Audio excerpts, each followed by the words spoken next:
Hello. I am Lang, and this is Studio, and I, welcome to Time. no, it should be laying in time. Welcome to the studio would be way better, but whatever. Hey, LangTime chat here. Episode 31. Yeah. And gonna share a little screen here and then hit play. You can do There we go. We are talking today about evolving a language family. oh, well, that sounds like fun. Making a little conlang family. This is a topic that we have been asked about a few times, really. And so I thought it would be good to start here. So just first and foremost, as you know, a reminder, a language family is really just a way that we talk about a group of languages that can be historically traced back to the same mother language. And so they come from the same historical source, which means that if you are creating a conlang family, that means you're making multiple languages from the same protoforms. And so just like put that out there before we start, because I don't want to make assumptions. That's good. I approve. Well, thank you. Thank you. And this is something that I know David has done I guess I have a little bit. Yeah. Because for High Valerian, you also needed to make Ostapori Valerian.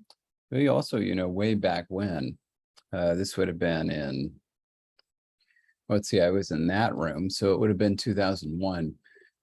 We did a little language family experiment on the conlang list, where a number of us took the same proto-language and each of us evolved our own version of it. Mine was called Fanglutzen.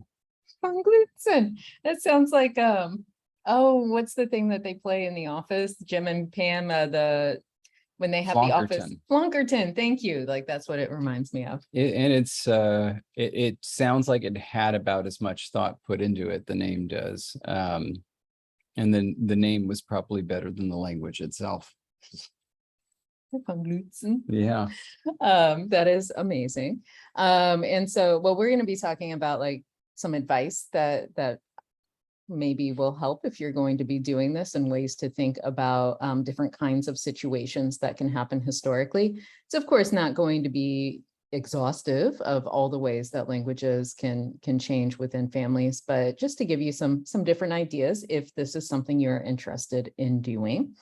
Of course, this also means that you do need a protoform. So remember that all of this is based on you coming up with some protoforms to start the whole process. Mm-hmm. The number one thing, though, that I think that you need to start with is to figure out some sort of timeline. And it doesn't, and I don't mean like specific, like 50 years later, this happens. None of that, just really just saying, I want, this speaking community to break off here. I want this to break off here. So that way you can keep essentially by stage of development, which languages are following the same path, which are going different, some sort of timeline. I mean, it's not a bad idea to have a real timeline. It's just more effort than I usually put in. More effort. And it's also difficult, I think, in other world development to really think through how long do these changes take to happen. And so like, because sometimes we get questions like, is this realistic for 100 years, within a language development? And honestly, the answer is always, it depends, because it's like, were they relatively stable for those 100 years, or were they all over the place? Were the speakers going through great changes? Were they, it's like, you really have to know what happens in those 100 years.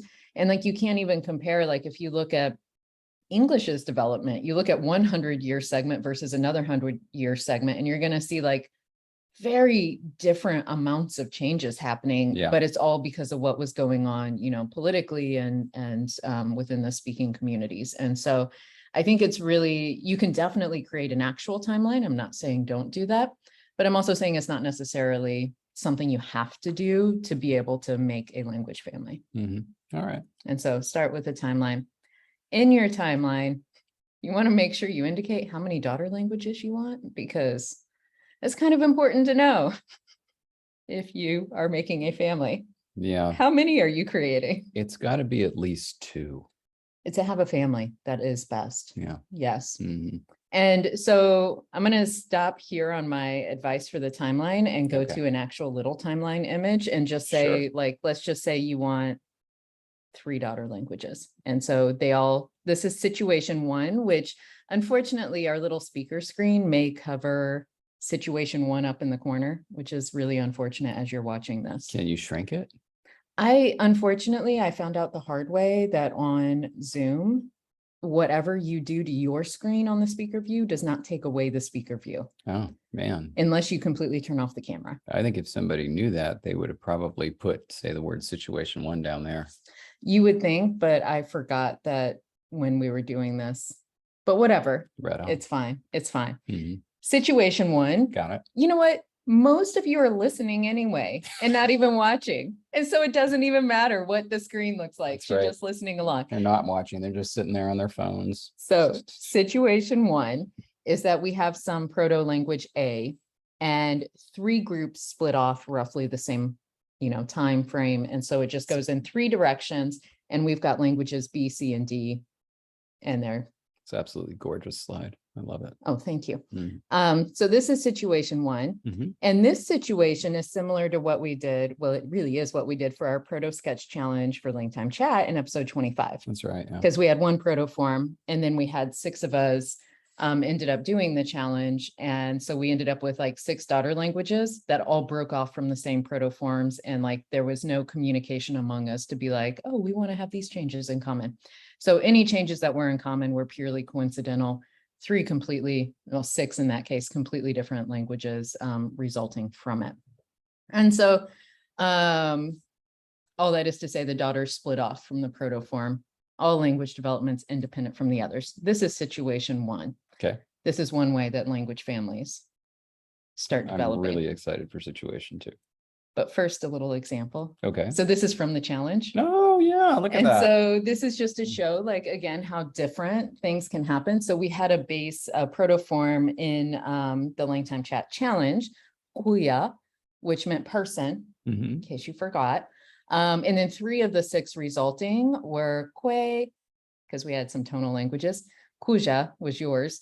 And then koye was another one. And so like you can see like they sound very different. Of course, you can see similarities because they were based on the same roots. So it's Mhm. like you still have some of those similarities there, but they were really quite different.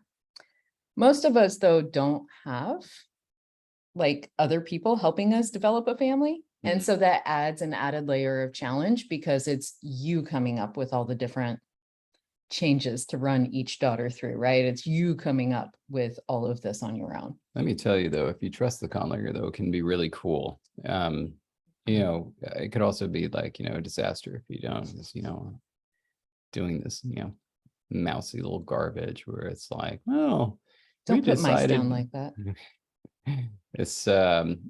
this doggy stuff, shall we say, Oh my gosh. Oh my gosh. No, it's possumy. where it's just like, you've gone through the trouble of creating a really cool, authentic daughter language. And then they're like, we decided to just take the words for man and woman and throw them on the ends of verbs and have them be conjugation. And then also child, and then also dog and cat. And it's just like, oh God, what have you done? What have you done? That's when that daughter language dies. Is What have that you what done I'm to my hearing? boy? So yeah, that does require trust. Mhm. If you do have trust in the other conlangers, though, obviously this is sort of an easier way to make sure you have very distinct languages because you're just doing it on your own. Yep. But most of us, when we sit down to make a language family, aren't going to have that ability. And so there's that added challenge of not getting inside your own head of, am I making these daughters different enough? Mhm. Like, I think that it feels like you have to do radical things when you're sitting down and like planning it out, like, oh, like all of the changes have to be different. All of them need to be completely different. I think we kind of get in our own heads that way, when in reality, it's like, but remember, the languages still need to look related to actually feel like a family. So, there do still need to be strains that you can really feel those similarities. And also, as a way of showing you that sometimes some words just don't change that much. In our challenge, the word for Daisy started out as Haley, and almost every single form in the modern form was Haley. Yeah, it's pretty Maybe good. with tone in it, maybe with a long vowel like Haley. But like the only one that was actually really different was yours. And it was Ile instead of Ailey, because there was like some metathesis or something, or like one vowel Oh, had changed because of something in another. But yours oh, was the only one that like even had a different form. The rest of them were almost identical on the surface. And that's from, again, completely different conlangers not talking to each other and putting, you know, these changes into action. so these letters probably shouldn't be those letters anymore, huh? Because mine was previously C. Yeah, I was just doing an example, David. You don't have to be represented at every slide. Well, I was just saying, I don't even know who this Haley is now. Who is that? Who is that? Who is this C? I Why are they getting called my C? don't know. I was really liking that letter. I've just been staring at it. It's gorgeous. Better than D, huh? D for David. No one cares for D. But anyway, so, but that is just a reminder that as you're making these changes and applying them, it's okay if you're like, oh my gosh, these protoforms didn't really change very much across the languages. I mean, this is why we can recognize words in Spanish, English, and, you know, other languages where it's like, oh, those are similar. Yeah. It happens. Yep. Okay, so that's situation one. They all Cool. break off All right. roughly at the same time. All right, so sometimes though, what you will see is that some language features and shifts are shared among some daughters and not others.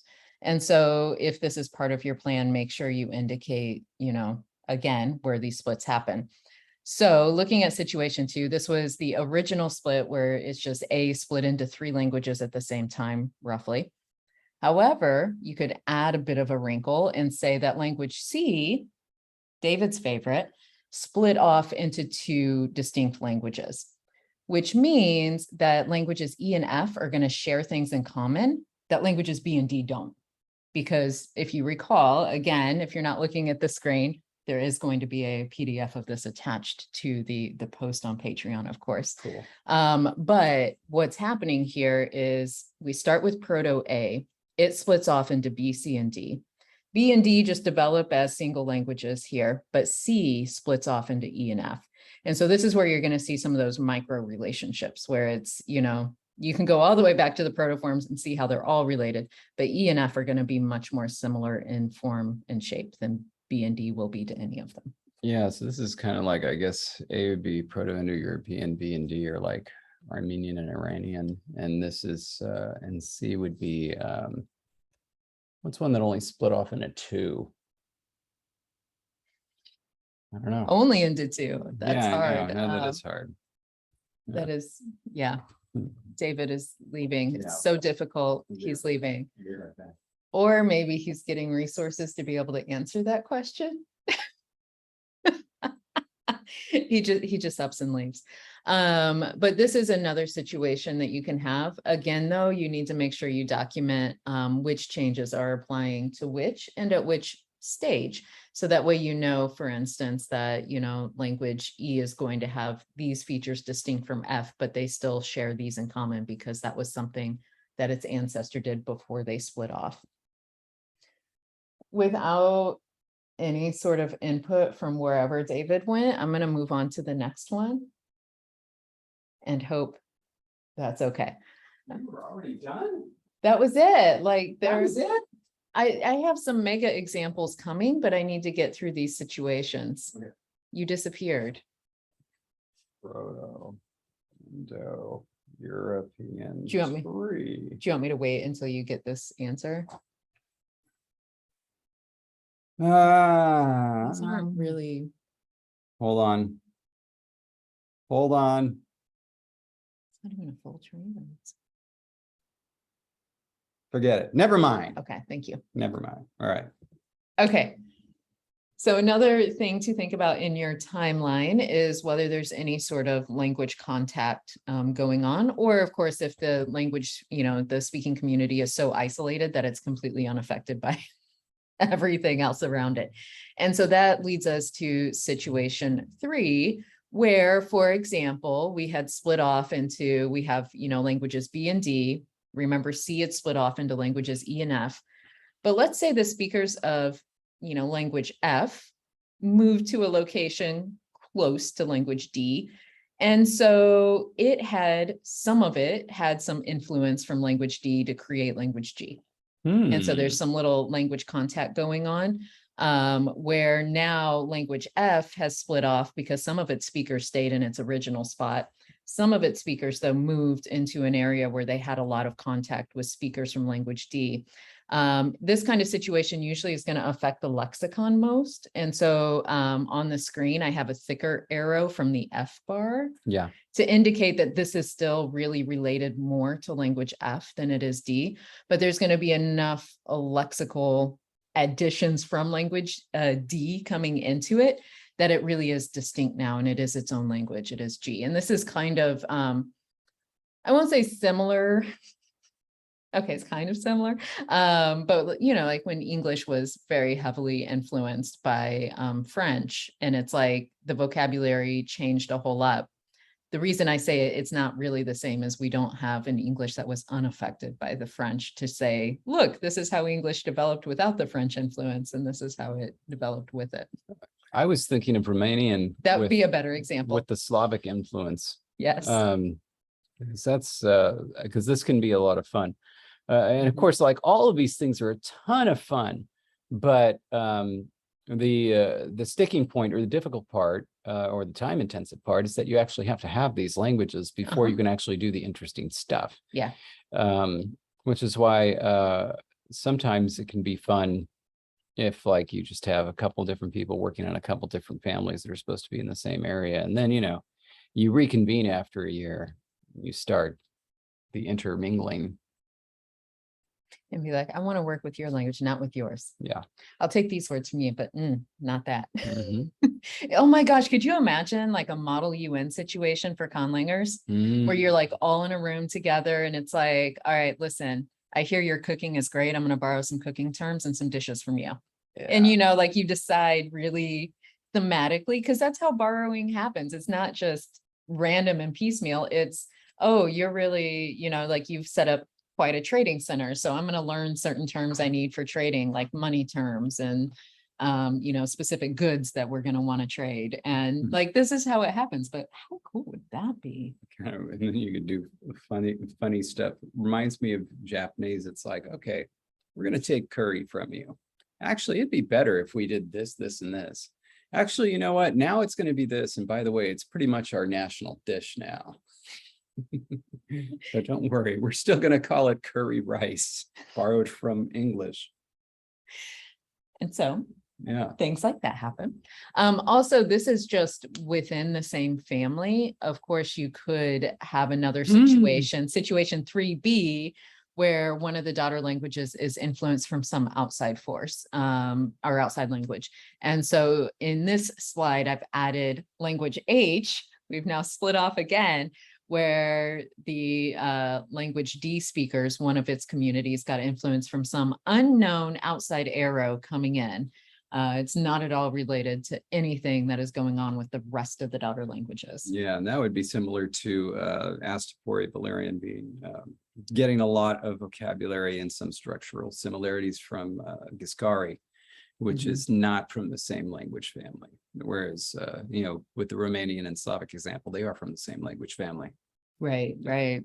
And that adds a further interesting wrinkle because especially if the languages are so different that the sounds don't really line up in the same way, because then you get to have some fun decisions about like, yeah, they borrow this word, but they don't have half the sounds, or they don't have at all the same syllable structure. And so, how are they going to end up borrowing these terms? Again, this would usually be a heavier influence on lexicon, from outside sources than anything else. But having to figure out how to borrow those words phonetically is fun. Yeah, a really interesting case study would be a Thai language, which has borrowed so much terminology from Hindi and Sanskrit.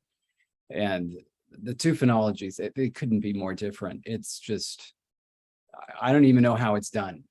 Honestly, it seems impossible. I mean, there are just so many consonant clusters in Hindi, and no tone, and then zero consonant clusters in tone in Thai, but they seem to make it work. And that is another interesting thing, especially if you have a tonal conlang, because it's, I think, easier to envision borrowing from a tonal language to a non-tonal, where it's like, well, you just get rid of the tones and whatever you're left with, it's going to be like a totally different word if like they ever heard it in the native language that you borrowed it from, kind of like how we borrowed all the, terms from Chinese and did not bring tone with it. Yeah. I think it's much harder to conceive how are they going to add tone in a way that's meaningful and relevant to the way that the language system works, in terms of like, is it then based on similarities of, well, these syllables quite often end up having high tone, so it's just going to like by analogy have high tone? Is it like borrowed words have a certain tonal pattern and it's like you just kind of do that generically unless speakers do something different? Like, it's so interesting to me to think about how that could work. Well, it's kind of like with English, when we hear words from a language that has tone like Chinese, and then we repeat it back Englishly, like we hear the tone and assign stress. Somehow we figure out how stress should be and we assign it. The same happens in reverse. They hear stress if they're speakers of tonal language, and they figure out how that maps to the tone the closest, and they just kind of go with it. And yeah, there are rules that will change depending on the language. So you just have to kind of set up your tonal language and then figure it out once you have stressed words to borrow. That is wild. Seriously, can't stop thinking about our model conlang UN that needs to happen now. And then we got to record the whole thing. All right, so this is just an overview of some of the like major ways that languages can break off. And so thinking about, how do you want this to happen? Do you want some daughters to share some features and not others? Like, how exactly do you want this to go? I'm going to do a very brief example where I also talk about why documentation is so important. Yeah.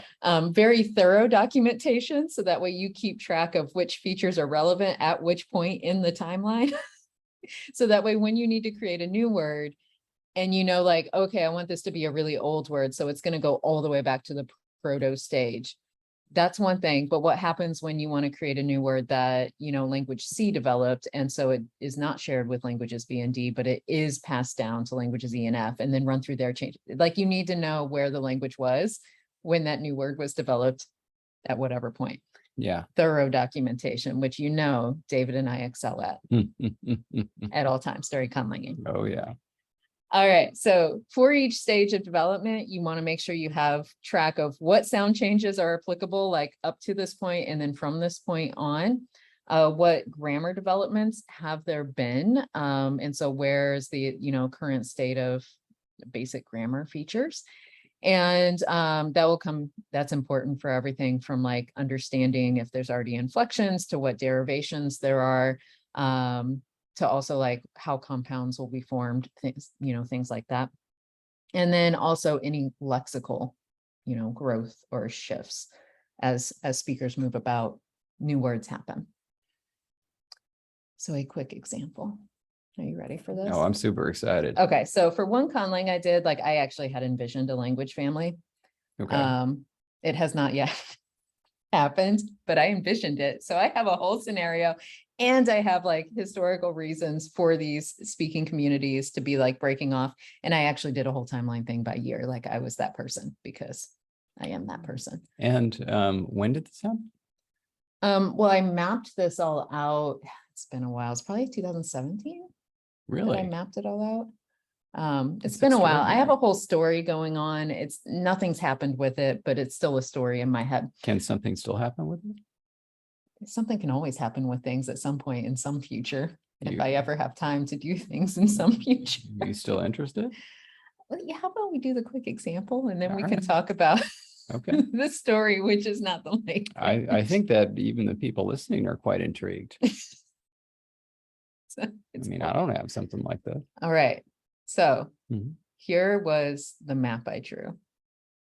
And so this is a Ooh. hand-drawn map of an island. And this is where my language family was going to grow, or maybe will grow someday.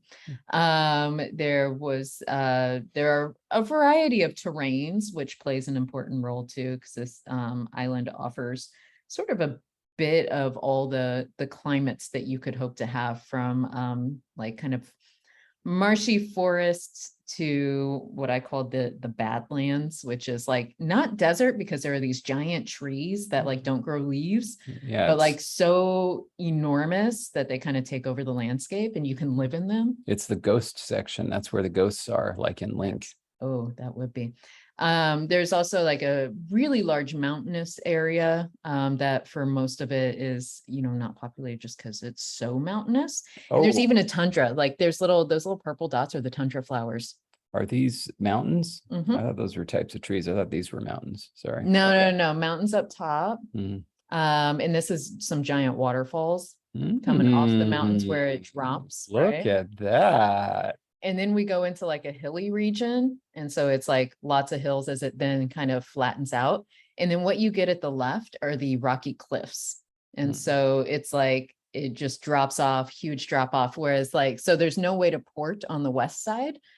That's like huge cliffs. If you were to come into the island, you'd have to come in on the south side because that's the only place that you can actually get in easily.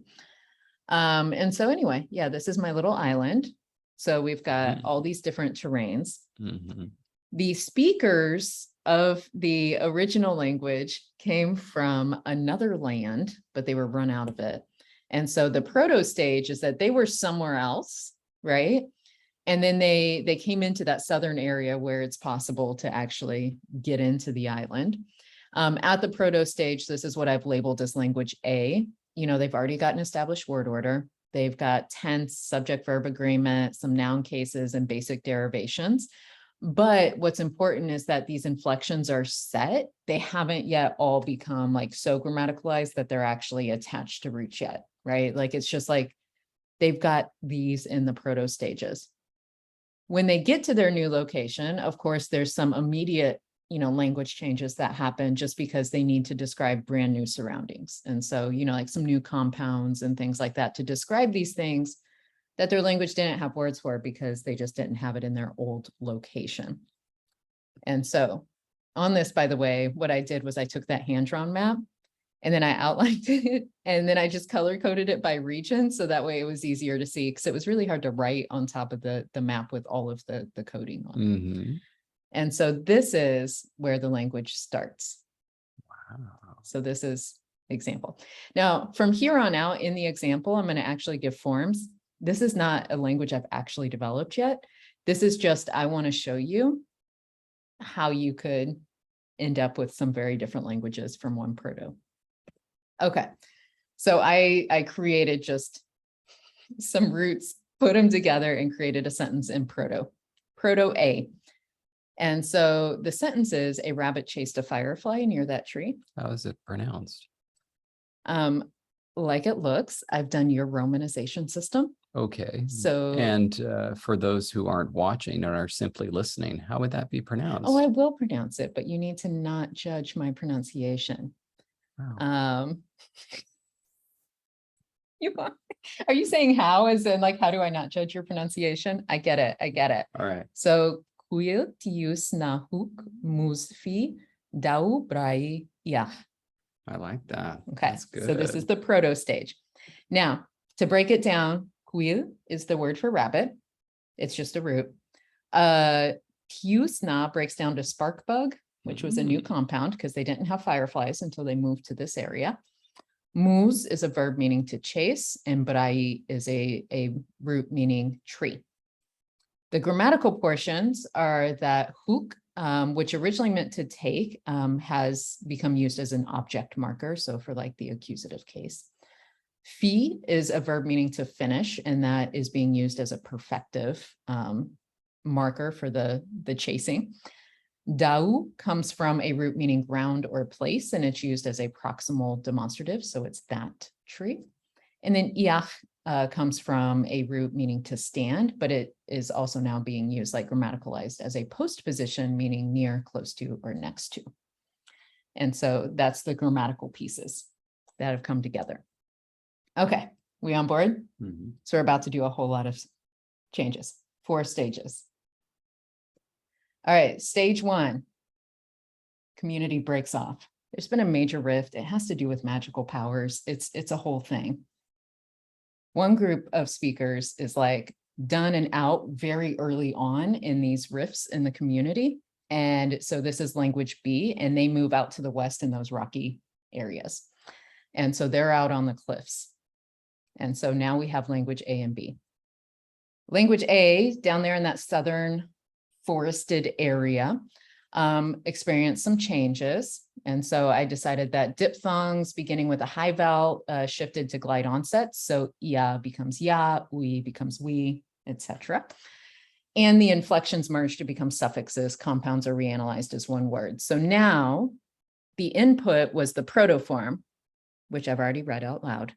The output is now at the end of stage 1. Those speakers who are still down in that southern area would say the sentence, Quil tiusnahuk musfi daubrai yach.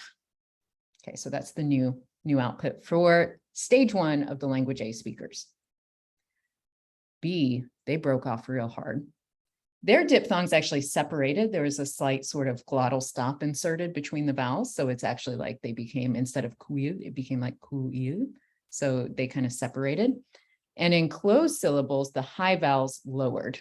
Okay, right. So this is language B. This isn't, so I was mistaking. This isn't like, this is sound change 1 and this is sound change 2. The first one was the people who stayed behind. Yes. Second one are the breakers. Yes. Got They're it. the ones that are over on the cliffs now. Okay. So their diphthongs broke.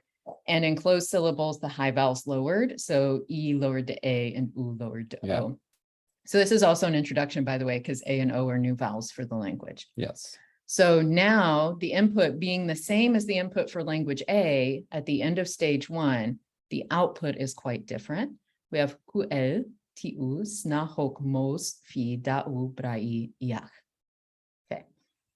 That, don't worry. The language B speakers realize real quick that's going to have to be smoothed out. Don't you worry. All right. So I also have little mid-stage slides to remind you where we are. Stage 1. A and B have split. B is now on the cliffs. A is still in the southern marshy, beautiful forest area. All right. Are you ready for stage 2? Mm-hmm. That was just 2 changes, by the way. Yeah, I know.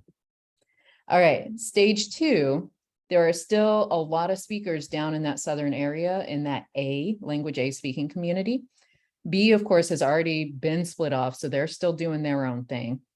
However, now another group splits off from that southern portion. They go into the Eastern Badlands, and this is language C. And so all of these people, they're looking at this island and say, wow, look at this beautiful forested grassy area with 2 rivers that are right next to each other. And like, yeah, anyway, so that's easy to get through so that we can get to our cliffs and our desert badlands. So do you want to know why? Yeah. Okay. The speakers for B move that way, first and foremost, just because the easier passageway that way. But also because they are the non-magics. So they don't have any magical power, and they wanted to be, the cliffs offered more wind power and things that they could use for their technology they were developing. And so they're using what is available to them for what they need. The group that breaks off to the Eastern Badlands are element controllers, and there were more interesting storms and things going on there that they could actually work with. Okay. And like do things with. Right. So like they have reasons for settling in these areas. Okay. I told you there's a whole story. All right, so stage 2, we now have 3 languages. But again, the largest speaking community is still A down in that southern area. Okay, so let's just run through some additional shifts that happen at stage 2. The A, the southern speakers, we have 3 new sound changes. What you see on the slide, if you're looking at the slide, is the input from stage 1 of language A. So this is the new sort of proto part 2 form. Yeah. And so that way you can see, well, at stage 2, when these new 3 changes are introduced, this is where, language A stood at the time. So now palatal glides are going to actually palatalize a consonant if it comes, after a consonant. Diphthongs A and AU merge to become A and O. So now they also have those same sounds. And then when two non-nasal consonants appear side by side, consonant cluster, or no, just side by side rather, sorry, not even cluster, the second consonant takes the voicing of the one before it. So we get some voicing assimilation. Non-nasal is important because we didn't get voiceless nasals. So here the output is now for language A speakers, the Southern speakers. We have Quil, Chusnahuk, Muzvi, Dobrayach. And so we've got some changes, just slight, but changes going on there. And we got the Che, which is very important. Questions, comments? No. You ready for Yeah. what's going to happen? These are the language C speakers, and I'm presenting their language next because if you recall, they're going to have the same input from the language A speakers because they were down in the South. Right. They've now broken off. And so their two new changes are applying to what they already had come out with at the end of stage one as previous language A speakers. So here they also have voicing assimilation, but it goes the opposite direction. And so the first consonant takes the voicing of the one following it. And then initial syllables actually receive the stress here, and unstressed syllables lose their coda consonant. If the coda consonant was voiced, the vowel gets lengthened as a sort of compensatory thing. So now language C at the end of stage two is Gwil, Gyuznahu, Musfi, Dobrayach. You have a question. You didn't mark the length?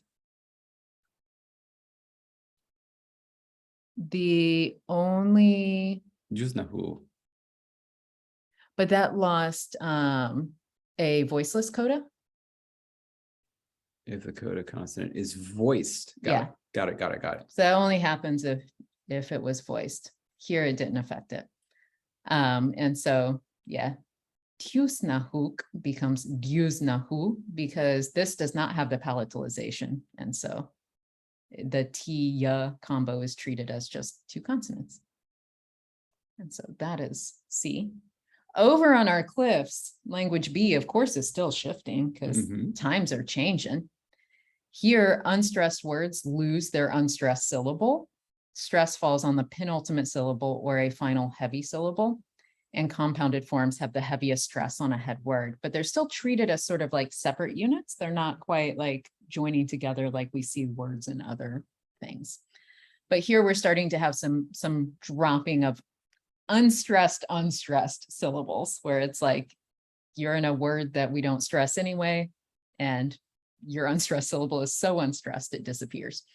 And so now the output for language B at the end of stage two, Kuel tisna hok mosfi dabra iach. And so we've dropped some things there. It's actually quite a fun what you can do in just 4 stages. All right, so here's our standings. End of stage two. If you're looking at the slide, what you're going to see is obviously what you see for like language A and language C is much more similar than what you see over in language B, which broke off earlier. Okay, stage 3. Finally. Yes.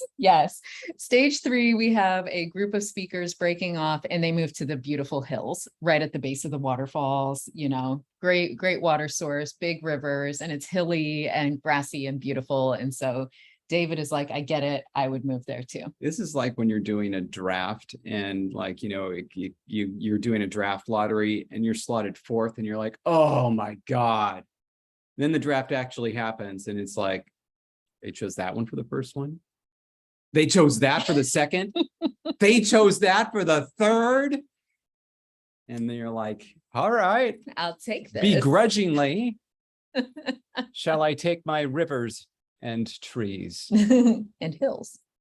and rolling hills. All right. So stage 3. Down in the South, we still have language A speakers. The community is, of course, growing because population growth, but like in terms of people splitting off, it's a lot of people keep leaving. So stage 3 A speakers have a couple more changes here where 2 fricatives appearing side by side, second one becomes a stop. So it kind of like fortifies, I guess you could say. It's kind of dissimilation. Dissimilation would be a better way of putting that. And then the W everywhere just shifts to a V. It just does. And so the output here is kvil chusna huk musbi dobrejach. And so this is the end of stage 3 down in the south. All right. Language D, which has recently broken off and moved to the hills. Mhm. The coda fricatives are lost. Those weak fricatives lost in coda position. And demonstratives are reanalyzed as prefixes. And so this is a bit of a grammatical reanalysis going on.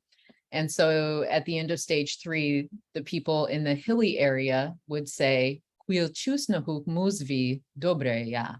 And so this is their new output. All right. Over in the Eastern Badlands, language C, which looks a bit more still like the other languages than language B does, language C over in the East, the word internal coda consonants are lost. So this is only word internal. If the coda was voiced, vowel was lengthened, and then unstressed case endings are lost and word order shifts to SVO. Ooh. Because the case endings are lost and we've got like a stack of nouns. So here the output for C is Gwilmufi diulna dobrejach. And so this is C. Way over on the cliffs, language B has 3 major changes. The voiceless codas are lost. The glottal fricative H is lost altogether because it's like those voiceless codas disappear. The H is just up next. Consonant clusters are broken, where glides disappear after stops, but an A, an ah is inserted in other cases. And so here we've got glides, I meant liquids. I was wondering about Yeah, that. sorry, I meant to write liquids disappear after stops. Wow, that is embarrassing. But here, so at the end of stage 3, the sentence for B now sounds like Ku'el tisana o mosfida ba'ia. Wow. And so now that's where B is. So at the end of stage 3, once again, you can see that A and D, because they've more recently broken off, share a lot more features than say A, D, and C, but they all share more features than B does with any of them because of when things broke off. And then the final stage. A finally like basically loses all standing. And the speakers who stay in the South, now I'm going to call language F because it's like A doesn't even exist anymore. They broke off in 2. And so speakers moved up to the mountains. Those are language E now. They took over the mountain area. Whoever stayed behind the developments, now going to call language F because it's like A has split up and it's like not even worth calling it A anymore. I don't really follow that, but I accept it. Well, which one gets called A if you label one A? That one. Just because it's still in the South? Are you saying like most A's went over here? They kind of split in half. They split in half? Well, I would say if they stayed, then yeah, you call it A. Okay. Then you leave, you don't get to be called A anymore. Yeah, that's fine. Yeah, I'll be right back. Well, I'm going to run through changes. You're going to miss them if No, I'm coming back. Okay, so David doesn't support my decision to call it now languages E and F, but I think I even mentioned, yeah, I mentioned on the next slide, I put a little text box, language A is no longer represented because that speaking community broke off into E and F. And so now I'm calling them E and F just to really distinguish like where they are. And I'm waiting for David to return for the big unveiling of what happens in stage 4. This is extremely controversial. It is extremely controversial. It's my language family though, so I get to decide what to do with it. Well, I'm just saying that we of Region D don't recognize the rebranding of A as F, and we will still refer to you as A. How are you talking about me? I'd be up in E. I'm gonna go to those mountains. All right. There's just mountains up there. There isn't even any rivers. There's water. There are these isolated lakes, but apparently no rivers in the mountains. But you can stand at the top of the waterfalls. Why would you want to stand at the top of the waterfalls? For the waterfall, the most exciting part is the front at the bottom so that you can see it. Why would you stand at the top of the waterfall? That's the So I least can look exciting down part. on you. Unbelievable. All right. All right. Regardless of what you call it, we've now got some new shifts that get applied everywhere. All right. So these are our mountain speakers up in the mountains, language E. They have 3 changes that happen. Of course, what they took with them was what they were speaking in the south before they ran off to the mountains. Here, the stop fricative consonant clusters reduce, or consonant, I should say, with the initial stop being deleted. Oh, no, I meant consonant clusters because kviu just becomes viu. Consonants assimilate in voicing to a following consonant across the board, and then word final voiceless stops become fricatives.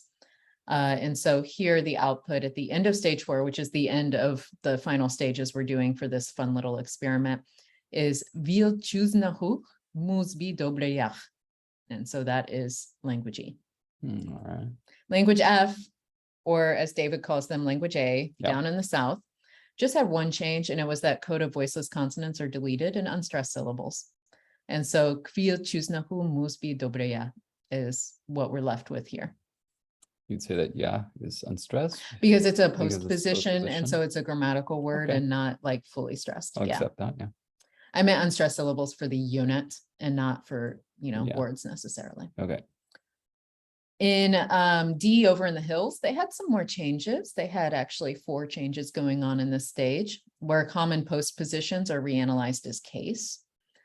Stop, stop, and fricative pairs geminate, where the second consonant assimilates to the first entirely. Mhm. Word final voiceless codas disappear, and stress is typically assigned to the penultimate syllable. And this just affects how it's going to sound. And so here the output is quil chuznahu muzi dobreya. Well, sorry, you have to speak my people's language correctly. I didn't get the geminate, did I? No. Quil chusnahu muzi dobreya. There we go. You got it. Good job on your language. Thank you. Language C over in the Eastern Badlands. So they were again like the third people or second people rather to split off. The segments TY and DY palatalize and become ch and j respectively. And word final freak. I actually wrote weak fricatives, but I couldn't even get it out right. Freak fricatives. Those word final ones fortify becoming stops. And so at the end of stage 4, language C is Guilmufi Juna Dobreyak. And so that's where we are in language C. And way over on the cliffs, language B, the word final liquids are lost. A copy vowel is inserted after a word final consonant, and speakers show a preference for verb final structures. So the verb ends up migrating over to the end of the clause. So now the final output here is ku'e tisana o dabai. Oh, no, let me get my phrasing right. Ku'e tisana o dabai a mozofi. Yeah. I had to make sure I was saying the right things together, because tisana o is like one unit. Yeah. Ku'e tisana o dabai a mozofi. Yes. Mozofi, sorry. Yes. And so that is language B. And so here is the outputs from, all across the board again. So just for being able to compare at the end of stage 4, how different things are. And this was, again, not a whole lot of changes even. And so we haven't even touched on like lexical changes that would happen as, these speakers are moving to new areas. For instance, some ideas I had for like how the lexicon would shift is that over in the mountain region, or up in the mountain region, I should say, there are no fireflies. And so this word, which is pronounced for them chuzna, because the huch is a grammatical marker. So chuzna, that compound would shift potentially.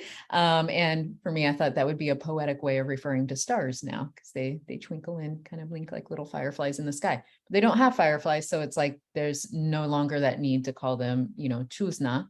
They can use this word entirely for something new. Over in the cliffs of B, the word for rabbit just generalized to any small animal. So here, quil as rabbit in the protoform becomes ku'e, and for them that just refers to any small animal. And down in C, because the trees are so different and gigantic in those badlands, the word that used to mean tree, which is bre in language C, now means bush. Like they have a new word to refer to like their new concept of what a tree is, because they're like gigantic. All right, so those are some ideas for lexical shifts. So again, like we haven't even gone into ways that you can play with, how words shift meanings. And also you may have noticed that like there were relatively few changes at each stage. The most I had at any one stage was 4.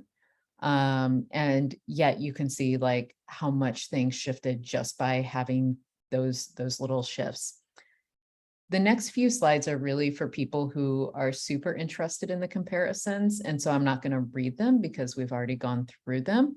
But I've organized the information by branch. So you could be like stage 1, here are the changes happening, 2, 3, and 4. So that way it's like for language B, you see that at each stage, the changes only apply to B because they broke off super early. But you can see like all of them in order. And so altogether, there were only 9 changes that I introduced for language B, even though it like really changed what it looked like. For language C, there were 8 changes altogether. And stage 1, the changes are shared for all C through F. But then once it hits stage 2, these are only applying to language C. For stage D, again, just kind of showing you like, here's D, I think had the most, it had 11 changes altogether. That one had the most, mainly because stage 4, it hit the 4 changes that happened, David's language. Yeah. And then language E had 10 changes and language F had 8. And so those slides really, it's like I took that same information that I read through and put it so that way you could see like what were all the changes that happened to each branch individually and by stage.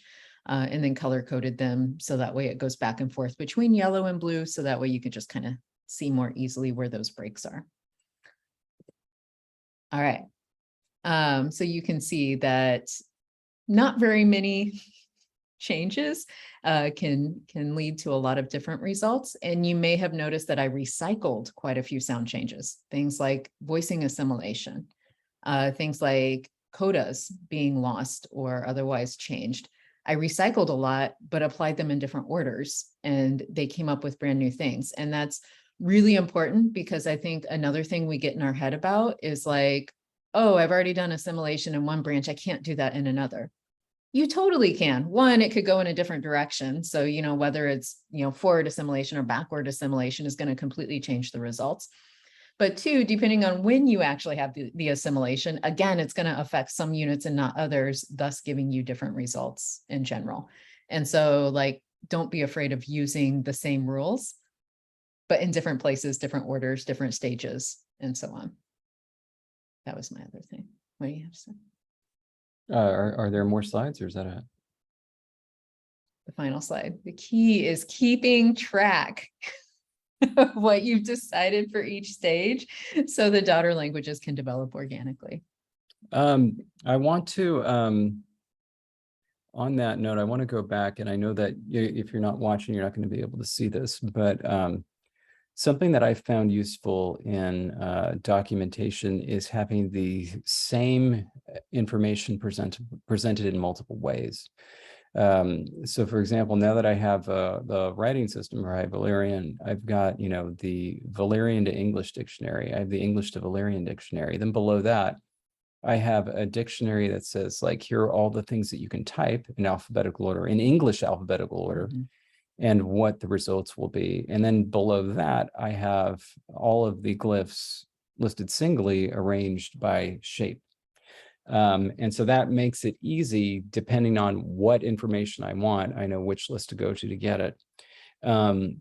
What you see here on the screen is extraordinarily useful. So, I mean, she's gone through all the examples, and then the sound changes presumably would be listed somewhere, just in a big list.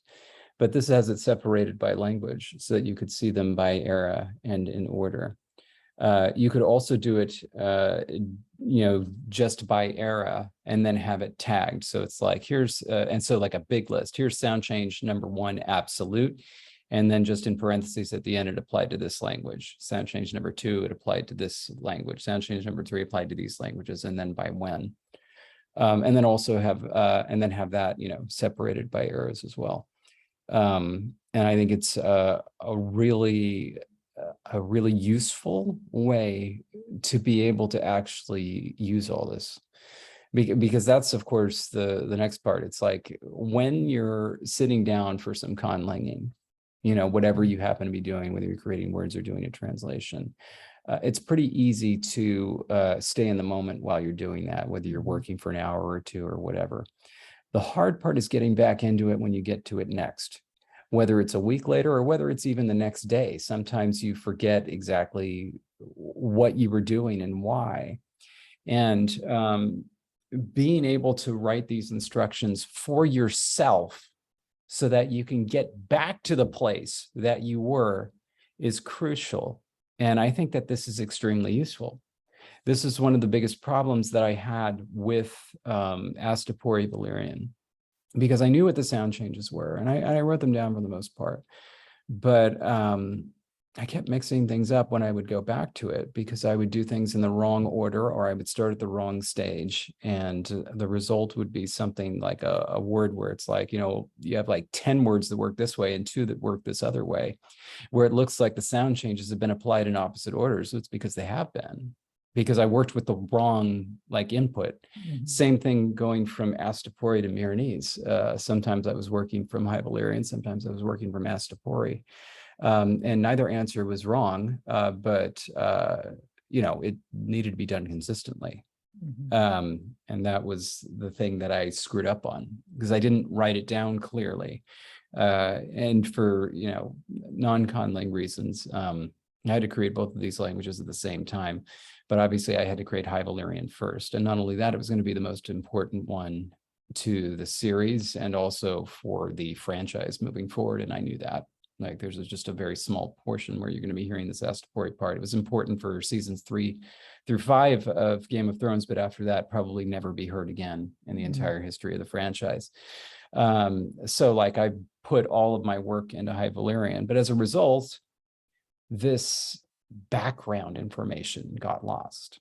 And it's like, you think about this stuff, it's like, that's not the fun stuff. You want to show people the words, you want to show people translations. Yeah. They're not interested in seeing all this information, but it's important for you, And I think that we shirk on that a lot of times. And then we get ourselves in situations, which both of us have gotten into, where it was like, what the hell is this? And how did we come up with that?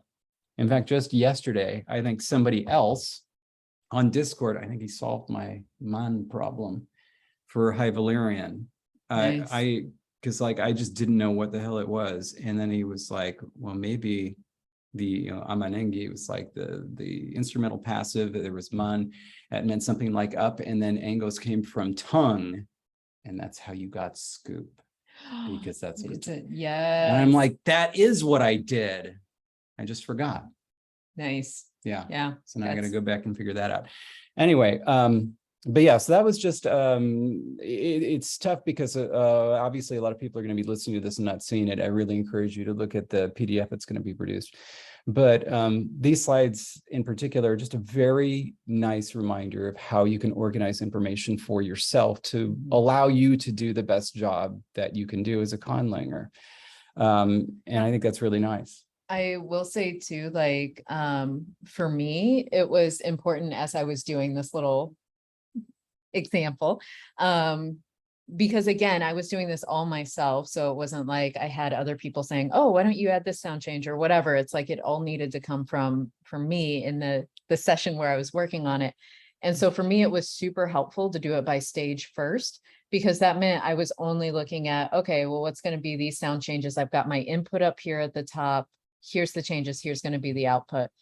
And so doing it by stage made me kind of not so worried about things being repeated, or even in the same language, assimilation may happen twice, but it was different stages. And the speakers don't know that, because that was, a change that happened hundreds of years ago. And why wouldn't they assimilate again to make something else easier to say? And so it made me really focus on what changes do I want for this particular input. But if I didn't create these final lists of putting it all together, I wouldn't necessarily have a full picture of wait, what did happen to language F? And so doing it stage by stage helped me break it down in a way that made me less worried about repetition or less worried about things being distinct. And then putting it all together as one form would make it so I can actually use them. Yeah, I want to throw something else out here that might be not, it might be impossible, but I want to suggest it. I'm just throwing it out there into the ether. Maybe somebody can figure out how to do this. But there are some really cool things that you can do on the web, like with HTML or even with wiki code, that you can't do on a word processing document, that it would be nice to be able to do so. So like, for example, with this particular project, you've got, well, 5, maybe 6 different languages, depending on how you want to do it. And it's just not practical to have all of that information in one document. You really do want to separate it out into different documents for the languages. However, there's information that's relevant to all of them. And so, for example, it would be much easier to write up one list of sound changes and say which languages it's relevant for, and have that information be on every single document, which is not something that you can do. You can do it on the web, though. It's called an include, depending on which way you're doing it. But it would be, for example, like, let's say that this is a very simple thing, and I did it for my website way back with that when. Let's say that you want the bottom of every single web page of yours to have the same text. Say this page is by David Peterson, whatever. You just create a small little HTML file. You type whatever you want to in there. And then with every page you create, you just create an include that says include this, this information. And then if you want to change that later, you want to edit that information, or you want to add to it, you just go to that one little file, change it, and it immediately populates on every single web page instantly. Rather than you having to go to every single web page and change it by hand. That would be perfect for this, because for your big list of sound changes and every single way you want to separate it, you want to be able to reference that very easily, but it'd be impossible to change it. Like, you discover you want to change something on one document and be like, well, I want to add this. And then you have to go through all the other ones and change it as well. The only thing you can do is create another document that just has your sound changes or things like that. Then you're working with a minimum of 2 documents every single time you're working on one of these languages, which can be cumbersome. Anyway, I think also that would be helpful too. Like, again, if you want to create vocabulary and you want, this one to be an old root, and, because like as you're creating the language family, it's not like language A is like done and you've got the protoform completely filled out with every root that you're ever going to need. You may want to go and create a new root that applies to all the languages, versus maybe you want to create a new word that was, created after this other one had split off. And so it only applies to these 3 branches. And so it's like, to be able to like quickly do that without, like you had said, like going in and entering like, okay, this root goes to all 6, this one goes to, this one, and this one. Like that would be really nice. Yep. But yeah, that's beyond my capabilities. So I'm glad we just threw that out there as, hey, someone who has free time. Maybe the developer of the Polyglot app will somehow hear this and make that a feature. I'm still waiting. I think that's the future for conlang documentation. It just needs some TLC, a lot of work, and a lot of users to test it. I just wanted to say that this is probably one of the most brilliant pieces of conlang I've ever seen. I don't understand why you haven't even told me about this. I've never seen this map before. Like, sorry. And it's difficult because I understand that you're working with a completely nonce sentence here. But I've now grown attached to these things. So I don't even know what the original looks like. This all looks pretty cool.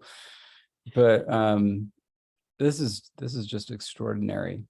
And honestly, I don't even know if I added very much. This probably should have just been a presentation by you. And I think actually if it was reworked, this could be a very good presentation to do generally, especially with a crowd that's more linguistically diverse or has, well, actually, even without it, if you just have to kind of dumb down the explanations a little bit, not just refer to assimilation, but introduce the concept, things like that.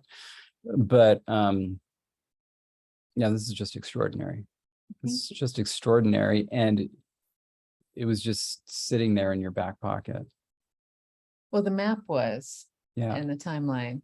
Yeah. All the rest has happened. You've seen me at my computer. All the rest happened there. Yeah, it's extraordinary. It's Well, thank you. really, really, really good. And now I'm blushing. And on that note, Very well done. we have reached the end of this episode. David's going to attempt. Oh, what did you just do? Did you end it? I don't think so. I just did stop share. Did you? Giselle, can you get me over to Zoom? Here we go. Yeah. Okay, we are still recording. There we go. Okay. So David just like broke everything. Or didn't break everything, I guess. We just don't know what happened. Well, it was still playing the slideshow. What I should have done is just gone to the end and clicked out. And That would have helped, but oh well, live and you learn. Thank you for being here and listening along, and we hope that it was helpful for anybody who had, wondered or had been asking about language families. I hope that this helped. And stay grammar. Bye, everybody.